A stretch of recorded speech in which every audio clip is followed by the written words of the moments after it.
Olá pessoas, eu sou o Pinheiro e antes de mais nada é importante frisar aqui logo no começo que esse vídeo aqui tem temas sensíveis como abuso sexual, tráfico de pessoas e outras coisas bem pesadas, então se de alguma forma esses assuntos te trazem gatilho, eu recomendo que você não assista esse vídeo aqui, beleza? O caso de hoje é o do P. Diddy, que já vem se estendendo aí há alguns anos, já foi comentado algumas vezes, mas nunca tinha tomado as proporções que tomaram hoje em dia, isso porque o assunto foi se aprofundando cada vez mais, foi ficando cada vez mais bizarro, envolvendo diversas vítimas e vários outros famosos, tanto como envolvidos e também como vítimas. Pra ser sincero, eu não tô inserido na cultura do rap estadunidense, eu não conheço a história de todo mundo, das fofocas e tudo mais, mas eu tava acompanhando o caso de longe, só vendo as manchetes e tudo mais, porém ele começou a me parecer bem gravíssimo quando começaram a comparar o caso do Jeffrey Epstein, que pra você que não lembra, foi um magnata preso aí em 2019, após diversas acusações aí de tráfico sexual de menores de idade, onde ele tinha até uma fucking ilha onde os abusos aconteciam e até um jato particular chamado Lolita Express, e que enfim terminou com ele preso e suicidado na cadeia. Enfim, já tem um vídeo aqui no canal, eu deixo aí no final pra vocês assistirem, na tela final, e esse vídeo aqui vai servir de resumão pra quem tá vendo todas essas notícias, não tá inserido no meio, não sabe quem é quem, o que tá comprovado como fato e o que é só conspiração da internet, enfim, vamos lá. Se vocês puderem, deixa o like aí pra poder me ajudar aqui no vídeo, é muito importante aqui pro meu trabalho, se inscreva se vocês forem novos por aqui, e antes da gente começar, vamos a uma palavrinha do nosso patrocinador. Pessoal, o vídeo de hoje é patrocinado pela Blaze. A Blaze é um lugar onde você tem diversos jogos pra se divertir, como o jogo Mines, o Slide, o Double, mas hoje eu vou mostrar pra vocês o jogo Crash, e atenção, é apenas para maiores de 18 anos. O jogo Crash funciona assim, você vai colocar o seu valor e vai iniciar, aí o contador vai começar a subir com um multiplicador e o seu trabalho é sair do jogo antes que o contador estoure, multiplicando aí o seu valor em diversas vezes ou perdendo tudo. E para jogar na Blaze basta se registrar no site, é bem rapidinho, e fazer o depósito aqui nesse botão usando o Pix, que o valor já vai aparecer na sua conta, você já vai poder sair jogando, lembrando que o depósito mínimo é de R$20 e tanto os depósitos quanto os saques podem ser feitos via Pix, e antes de confirmarem a transação, usem o meu cupom STACKS ou entrem pelo meu link aí na descrição para ganhar até R$1000 de bônus e 40 rodadas grátis para poder ir entendendo como que o site funciona e tudo mais, beleza? Para qualquer problema vocês podem usar o suporte da própria Blaze no canto inferior esquerdo aí da tela, e por fim vocês sabem, pelo amor de Deus, não coloquem dinheiro aqui que vocês não estão podendo gastar, beleza? Isso aqui é para ser só uma diversão, joguem aí com responsabilidade, o link tá aí embaixo e agora vamos ao nosso assunto. Diddy é o nome artístico de Sean Combs, que hoje tem 54 anos e ele é um rapper americano muito conhecido na indústria. Talvez você não lembre pelo nome, mas provavelmente o conhece por essa música aqui.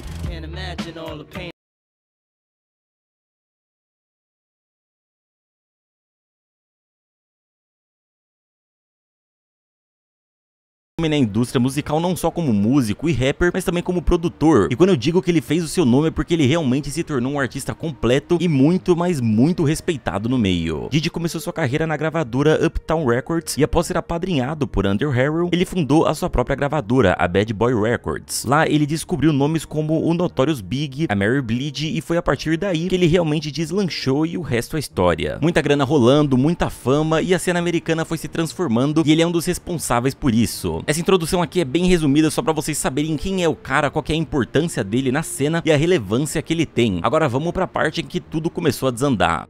Em 16 de novembro de 2023 saiu a notícia de que a sua ex-namorada, a Cassandra Ventura, com quem ele ficou mais de 10 anos, havia entrado com um processo o acusando de abuso físico, emocional e sexual, além de agressões e tráfico sexual. O caso ainda não tinha estourado porque infelizmente notícias assim envolvendo famosos surgem a todo momento e a poeira costuma baixar pouco tempo depois. Por exemplo, teve até recentemente aí um vídeo gravado de um MC dando uma voadora na esposa, e eu tenho certeza que daqui a uma semana ninguém mais vai estar comentando sobre isso, porém, algumas declarações que a Cassandra deu chamaram a atenção pro caso do Diddy tomar a proporção que tomou. Segundo Cassandra, Diddy começou a mostrar o seu comportamento agressivo ainda em 2005, quando passou a ser extremamente controlador. Ela estava começando sua carreira como cantora e ao mesmo passo que assinou o contrato com a produtora do Diddy, ela começou a se relacionar com ele. Porém, com a assinatura do contrato que tangia apenas a carreira dela, Diddy passou a querer gerenciar absolutamente tudo na vida da Cassandra. Não é de se espantar que o relacionamento dos dois ficou extremamente conturbado e isso acarretava em indas e vindas. E um dos términos, Cassandra começou a se envolver com um outro rapper chamado Kid Cudi, e quando Diddy soube disso, ele foi até o carro do cara, rasgou a tela do seu conversível e jogou um coquetel molotov dentro do veículo. Sim, ele explodiu o carro do Kid. Isso é só pra vocês terem uma noção do que o cara é capaz de fazer. Quando Cassandra entrou com o processo, Diddy imediatamente fez um acordo por fora e acabou que não deu em nada, mas só a abertura dele já foi o suficiente para que várias outras pessoas decidissem tomar uma atitude sobre o Diddy. Novos processos de pessoas que não são famosas começaram a vir à tona, não só envolvendo Didi, mas também o filho dele, processos que vão desde posse de drogas até tráfico sexual e violência. No dia 25 de março de 2024, depois de muita investigação acerca desses processos, a polícia expediu um mandado de busca e apreensão para as propriedades do cara, localizadas em Los Angeles e Miami. Tudo isso serviu para que começassem a entender como funcionava de fato todo o sistema criminoso ao redor do Didi. E então, no dia 17 de maio, um vídeo foi enviado de forma anônima para a CNN. O vídeo, gravado de uma câmera de segurança de um hotel, mostra a ex-namorada do cara tentando fugir dele, enquanto o rapper a puxa pelos cabelos de volta pro quarto. As imagens eram de 2016, mas serviram para fortalecer as investigações e o caso foi crescendo. Com a angariação de provas, os promotores decidiram entrar com um pedido de prisão que foi efetuado no dia 17 de setembro. Didi foi preso em um hotel onde ele já estava há cerca de 2 semanas, pois ele já sabia que ia rodar. De acordo com a defesa de Didi, ele já estava com a intenção de se entregar para a polícia. Por enquanto, as acusações contra ele são de conspiração para extorsão, tráfico sexual, fraude, coerção e transporte para engajar em prostituição. E já na primeira audiência, ele se declarou como inocente. De acordo com o processo, Didi teria abusado, ameaçado e coagido fãs e outras pessoas ao seu redor para satisfazer os seus desejos sexuais. E a situação vai escalando cada vez mais, isso porque ele teria feito tudo isso com a ajuda de empregados, criando praticamente uma empresa criminosa onde todos os associados estão envolvidos. Essas informações foram puxadas do processo e supostamente tudo isso era feito com o único objetivo de satisfazer o Didi. Ele não estava faturando de verdade com isso, era só porque ele queria mesmo. Um dos tópicos dentro das acusações, que é o que provavelmente mais está sendo comentado por aí, é sobre as festas que o cara dava. As festas eram chamadas de freak-offs, que traduzindo bem livremente, seria algo como uma orgia mesmo, pra galera sair de si. Os eventos eram regados de mulheres, bebidas e, claro, famosos amigos de Didi. Didi convencia essas mulheres a irem até a casa dele ou até o local onde aconteciam essas festas, com diversas promessas e propostas. Em alguns casos, ele também chamava mulheres que tinham um sonho de construir aí uma carreira musical e dizia a elas que nessas festas elas conseguiriam fazer networking e tudo mais e poderiam deslanchar como cantoras. Porém, chegando lá, as vítimas eram coagidas por meio de violência e ameaças a engajar nas orgias, além também de drogar as mulheres sem consentimento para elas, enfim, performarem atos sexuais com homens que também estavam lá sendo contratados para estarem ali. Enquanto isso, Didi organizava os atos e na maioria das vezes também gravava, novamente sem o consentimento dessas mulheres. Os freak-offs aconteciam geralmente em outras cidades ou até países, então essas vítimas eram transportadas e muitas das vezes essas festas duravam dias. Então essas mulheres eram drogadas várias e várias vezes em sequência para que eles conseguissem mantê-las sob total controle no local e lá no final da festa mais drogas eram dadas para elas conseguirem voltar à sobriedade rapidamente. Em uma das apreensões feitas na casa do Didi, encontraram diversas câmeras que eram usadas nesses freak-offs e uma das coisas mais bizonhas que encontraram foram simplesmente 1.700 frascos de óleo de bebê que era usado como lubrificante nessas festas e eram os responsáveis por organizar toda a logística das festas, incluindo os translados, pagamentos, limpeza do local e enfim, tudo que envolvesse a sujeira do maluco. Você também deve estar se perguntando por que nenhum funcionário tentou sair dali e denunciar, mas eles também eram ameaçados e coagidos a ficar ali, afinal o cara não é bobo, ele filmava tudo e usava aquilo como arma, porque se uma pessoa denunciasse, ela ia cair, porém todos iam cair juntos. Então todo mundo ficava de boca fechada e quando o Didi foi preso, a defesa pediu para que ele fosse solto com uma fiança e passasse a cumprir uma prisão domiciliar com monitoramento por GPS. Eles afirmaram também que Didi colaborou com a prisão e está colaborando com as investigações e que ele deixaria como garantia para eles uma mansão de 50 milhões de dólares. No caso, é como se a defesa estivesse dizendo que, caso o cara fugisse, eles poderiam ficar com a mansão. Esquisito pra caramba, né? Além disso, Didi havia entregado seu passaporte e de toda a sua família para a defesa, garantindo assim que ele não fugiria. A promotoria obviamente negou, afirmando que ele era um cara muito perigoso e que havia grandes chances dele intervir nas investigações, principalmente porque além de ter muita grana e poder comprar o silêncio de uma galera, ele já era conhecido por ser muito violento e podia sim tentar encontrar com as vítimas e ameaçá-las. Além disso, ele já havia tentado coagir e subornar diversos funcionários do hotel para apagarem aquela gravação da câmera de segurança que eu citei. Até o presente momento da gravação desse vídeo, apenas o nome de Didi é citado oficialmente, mas em diversas fotos aparecem outros famosos e é aí que a internet foi a loucura. Porque se o cara era maluco nesse nível, quem garante que outros artistas também não sabiam que rolavam de toda a logística do tráfico sexual, das drogas e participavam conscientemente. Porém, além disso, especula-se também que na lista de famosos também tenham vítimas.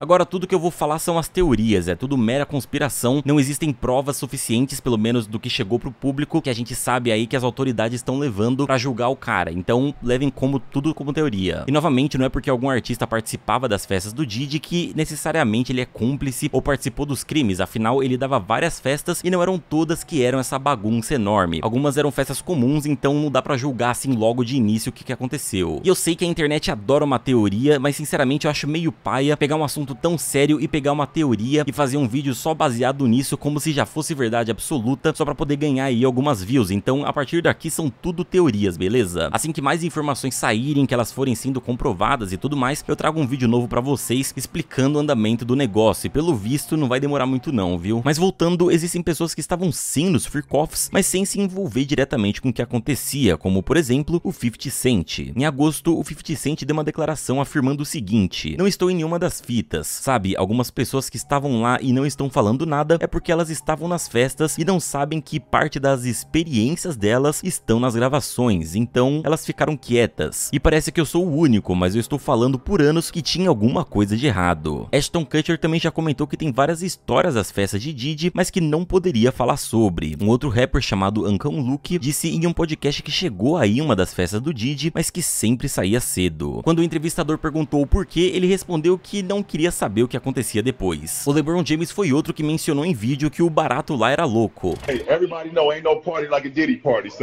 O cantor Usher foi apadrinhado por Diddy quando começou a sua carreira, então aos 13 anos ele foi morar por um tempo na casa do rapper, pra em tese entender como que era a vida na indústria, como tudo funcionava e enfim. Porém ele conta que foi um grande choque perceber como o sexo era algo presente na indústria. Usher conta que às vezes abria a porta de um cômodo e haviam lá 5 ou 10 pessoas fazendo sexo ali dentro, lembrando que ele tinha 13 anos e estava nesse ambiente. O entrevistador perguntou se ele deixaria os filhos dele irem pra casa do Diddy e o Usher respondeu logo que não. Outro cantor que teve sua experiência na casa de Diddy foi o Justin Bieber. Logo no início da sua carreira, lá pelos 15 anos de idade, quando Justin era apadrinhado por Usher, ele foi chamado por Diddy pra passar 48 horas com ele. No vídeo, Diddy fala que eles vão se divertir muito e os dois dão risada. Bom, não dá pra saber de fato se esse rolê aconteceu aí pelas 48 horas ou o que aconteceu nesse encontro, mas muitos começaram a teorizar que o Justin teria sofrido abuso sexual por parte do cara. Isso pode ter acontecido ou não, porém o que existe de declarações oficiais do Justin sobre isso é isso daqui. Ele está abalado demais com as notícias que saíram e afirmou que se soubesse de algo na época, jamais teria trabalhado com ele, e apenas isso. Os agentes dele afirmaram que o Justin não quer mais falar nada sobre o assunto, que ele está muito mal e que se fechou completamente. Como é um caso seríssimo, onde certamente os envolvidos vão se ferrar, seja judicialmente ou perdendo aí a sua imagem pública, eu acho que se ele tivesse participado, ele teria uma postura diferente na declaração ou nem faria alguma declaração, e se tivesse rolado algum abuso, existiria ali alguma informação oficial de que ele estaria participando das investigações, ajudando ou alguma coisa do tipo. A base que o pessoal usou para poder montar a teoria foi em uma das músicas recentes aí do Justin Bieber, onde em uma cena ele tá sentado em uma mesa e diversos homens mais velhos tentam agradá-los, além de alguns outros sinais pela música, e a partir disso a internet foi à loucura e começou a teorizar. Novamente, tudo isso é especulação, não tem nada oficial, viu? Em um episódio de Keeping Up with the Kardashians, a Khloe comenta sobre uma das festas de Diddy com a sua irmã, a Courtney, e menciona que metade das pessoas presentes estavam peladas. Quando questionada sobre quem estava lá, a Khloe citou alguns nomes, incluindo o de Bieber, que na época tinha 20 anos de idade. Outros nomes que estão sendo bem comentados são o do Jay-Z e da Beyoncé, que são bem próximos do Diddy. Jay-Z especialmente, pois ele tinha uma sociedade com o Diddy e com o R. Kelly, que foi condenado a 30 anos de prisão por posse de pornografia infantil, extorsão e tráfico sexual. Falando sobre esse trio, tem outra questão muito curiosa envolvendo eles. Em 91, o Kelly conheceu e se apaixonou por Ayla. Na época, ele tinha 30 anos e ela apenas 12. Kelly fez com que ela assinasse um contrato com ele, falsificando ali documentos para alegar que ela tinha 18 anos de idade, e eles se casaram. Assim que a família da garota descobriu, eles conseguiram anular esse casamento. Os dois se afastaram e Ayla começou a alavancar sua carreira, lançando seu segundo álbum. Enquanto isso, Kelly continuava perseguindo, enquanto Diddy e Jay-Z continuaram apaixonados por ela. Algum tempo depois, Jay-Z lançou a gravadora Rockefeller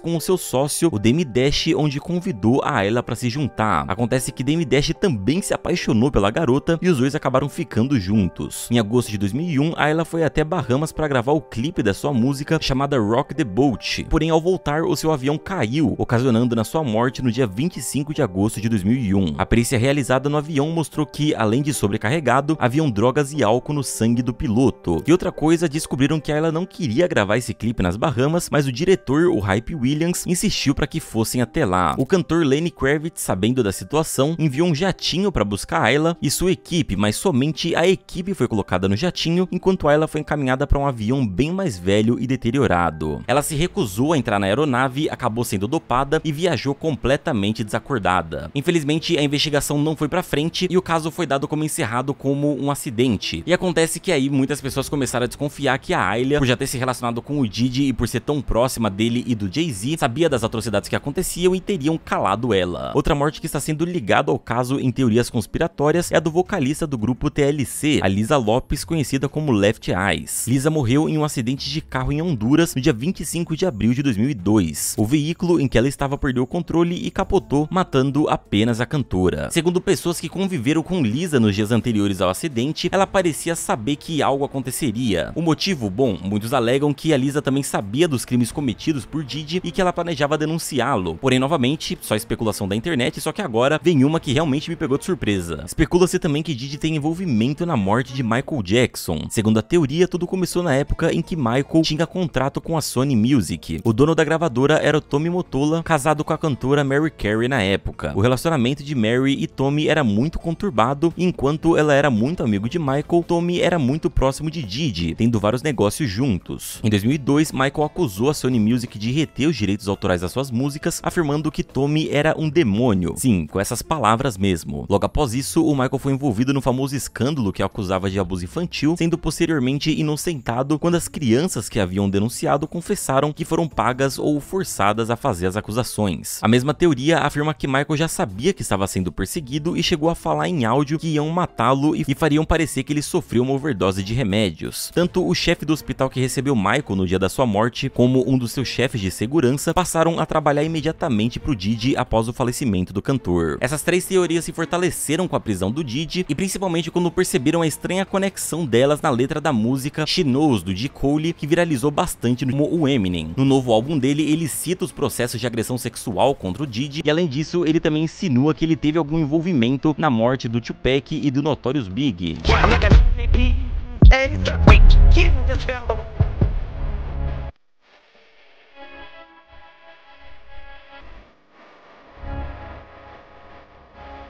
FD é o principal nome acusado pelo assassinato de Tupac em 7 de setembro de 96. Sobre a morte do Big, o que se fala é que ele também sabia dos crimes de Diddy e que por esse e outros motivos estava planejando cortar relações com o rapper alguns dias antes de também ser assassinado em 9 de março de 97. Um nome que também surgiu aí como suposto envolvido e que surpreendeu muita gente foi o do Will Smith. Pois é, o ator Orlando Brown, vocês devem lembrar dele como o Ed em As Visões da Raven, foi demitido da Disney após passar por alguns episódios de surto inesperado. Nesse período, ele passou por prisões e envolvimento com drogas. Foi nessa época também que Orlando participou das festas do Diddy e mais tarde, após se recuperar, ele disse que essas festas foi um dos principais motivos dele ter surtado, pois nela muitas coisas aconteceram com ele. Entre elas, segundo Orlando, foi a de que Will Smith teria abusado dele e de outros menores que estavam no local. Porém, na época em que ele falou sobre isso, a galera não prestou muita atenção porque ele tava meio pirado na visão do público, porém agora com todas essas notícias, a galera tá revisitando aí essas informações. A cantora Jaguar Wright, que vem falando dos crimes de Diddy já há algum tempo, afirmou que Will Smith abusou do próprio filho, o Jaden Smith, e que a esposa do ator seria conivente com isso e inclusive participava. Vale lembrar que Jaden pediu a emancipação aos 15 anos e também passou por episódios considerados pela mídia como surtos. A ex-mulher de Diddy, a Kim Porter, estava escrevendo uma biografia onde supostamente iria expor tudo que sabia sobre o ex-marido, porém ela morreu após sofrer uma parada cardíaca em 2018. Kim, seu namorado da época e um dos investigadores do caso, são apenas algumas das mortes aí relacionadas ao nome do Diddy. E além deles, outro nome também foi citado, só que dessa vez de um brasileiro. Pois é, o MC da Leste também foi envolvido nisso. Ele foi morto a tiros em 2013, mas também entrou nas teorias de que ele foi morto por saber demais, porém a única ligação que ele tem com o caso é em uma música onde ele cita o Justin Bieber beijando um homem negro, ou seja, não tem ligação suficiente para apontar o da Leste como uma possível vítima do Diddy. O fato é que o cara tem muitos nomes de peso ao seu redor e ele sempre esteve presente com essas pessoas, então fica difícil não desconfiar de uma coisa ou outra, mas novamente, por enquanto não tem como a gente confirmar nada, tudo vem de teoria da internet, então cuidado aí com os tiktokers de plantão soltando as breaking news baseadas em pouca coisa. Até o momento que sabemos de fato é isso, o Diddy agora tá preso no centro de detenção de Nova York, e inclusive é conhecido por ter condições insalubres, ter funcionários ruins, e ele tá sendo acompanhado 24 horas por dia para que ele não atente contra a própria vida, ou seja lá, que ele seja suicidado igual o Epstein. E agora, na minha opinião, se surgirem notícias que o cara conseguiu tirar a própria vida, é porque o buraco desse caso é muito mais embaixo. Logo mais aí, quando a internet sair desse frenesi de teorias, eu trago um vídeo contando aqui pra vocês o que saiu de fato e o que era balela, e a área de comentários tá aí pra vocês discutirem, beleza? Mas fica a dica, sempre que vocês virem alguma informação assim que tá parecendo um pouco demais, ou até qualquer informação sobre qualquer caso, dá um Google sobre, pra vocês saberem da onde que veio, da onde que foi baseado, porque muita coisa desse caso aqui tá surgindo do nada e ganhando uma força gigantesca, sendo que não tem base nenhuma, beleza, pessoal? Então, se vocês quiserem saber mais sobre o caso que tá sendo comparado a esse, o do Jeffrey Epstein, é só clicar aí na tela. E não esqueçam de deixar o like aí embaixo, por favor, pra ajudar aqui o meu trabalho, e se inscrever no canal se vocês forem novos por aqui, e é isso aí. Muito obrigado por assistirem até o final, um abraço e tchau!